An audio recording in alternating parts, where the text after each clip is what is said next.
جیسے یہاں بھی کہا کہ مجھے 1 گھنٹہ لفٹ میں مجھے جتنی گھٹن ہوئی سفوکیشن ہوئی مجھے اس کا شدید احساس ہوا کہ 25 کروڑ عوام کو 18 مہینے سے اس گھٹن سے گزارا جائے. عوام سے تو سارے حق چھین لیے تھے، اب دے گا کون؟ چھینے جو ہے اپنا نہیں چھینے. آئین دلائے گا، آئین کو ہم انشاءاللہ نافذ کروائیں گے اور عوام نافذ کرے گی. فیصلہ تو دے یار سپریم کورٹ، ہم کہتے ہیں ہم نافذ کریں گے، کر کے دکھائیں گے، عوام کر کے دکھائے گی. 25 کروڑ عوام پیچھے کھڑی ہوئی ہے. سر آپ آئین کی بات کرتے ہیں، بینچ کی جو تشکیل ہوتی ہے وہ یک طرفہ ہوتی ہے اور سینئر ججز کو نظر انداز کر دیا جاتا ہے، اس پر آپ کیا کہیں گے؟ کیا یہ آئینی؟ بھائی صاحب کیا باتیں کر رہے ہو؟ ہم نے جا کے جب ملا چیف جسٹس صاحب کو، اور میں اور اعتزاز ساحل ہے، میں اس کا وکیل ہوں، کہ ملٹری کورٹس کی جو ہے خدارہ سویلینز کی ٹرائل جو ہے یہ آئین کے متصادم ہے، یہ خوف پھیلانے کا ایک ذریعہ ہے. اس سے جو ہے عوام کو وہی یاد آتا ہے جو ضیاء الحق نے کوڑے مارے تھے اور ملٹری کورٹس کا.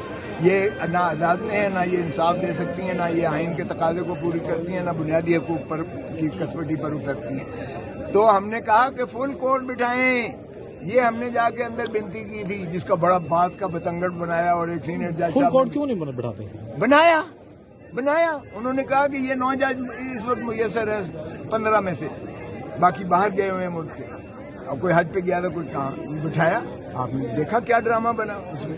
قاضی فائز عیسیٰ نے کہا میں نہیں مانتا ہوں، اس کے جو ہے جسٹس طارق مسعود صاحب نے کہا جب میں نہیں مانتا ہوں اس بینچ کو اور اس سپریم کورٹ کو نہیں مانتا ہوں. اور پھر تیسرے پر اعتراض کر دیا وفاق نے منصور علی شاہ پر کہ ہمیں آپ پر اعتراض ہے. تو کیا بنے فل کورٹ؟ کس کا بنے؟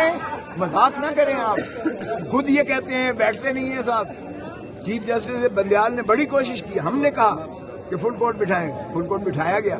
اور پھر اب بدقسمتی سے وہی 6 رہ گئے. اب 6 فیصلہ کرنے کو پر آ رہے ہیں. انشاءاللہ ہم چاہیں گے کہ اس فیصلہ کر جائے. آپ نے دیکھا کہ 3 ججز یہ بیٹھے جب امینڈمنٹ پر ترامیم جو ہے نیب کی ترامیم پر، تو آپ نے دیکھا کیا ڈرامہ، اس میں کیا تماشا ہوا. کہ ہم جو ہے کیسے اس آئین کو دیکھتے، ہم اس ترمیم کو، ایکٹ کو کیسے دیکھ سکتے.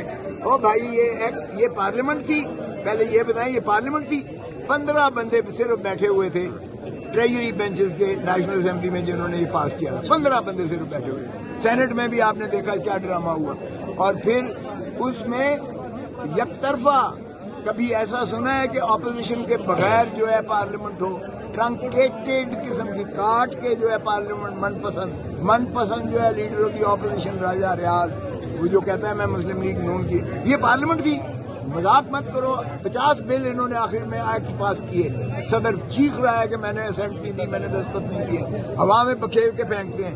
وہ کس پارلیمنٹ کی بات کرتے ہو؟ کس قانون سازی کی بات کرتے ہو؟ کس آئین کی بات کرتے ہو جس پر عملداری نہیں ہو رہی ہے؟ تو شرم آنی چاہیے یار. یہ بنانا ریپبلک سے بدتر ہے. یہی تو میں کہہ رہا ہوں، یہ مارشل لا سے بدتر دور سے گزر رہے ہیں. اور اس کے ہم ہی ضامن ہیں. پاکستان کی عوام 25 کروڑ ضامن ہے آئین کی. پاکستان کے وکلاء ہیں اس کا راول دستہ.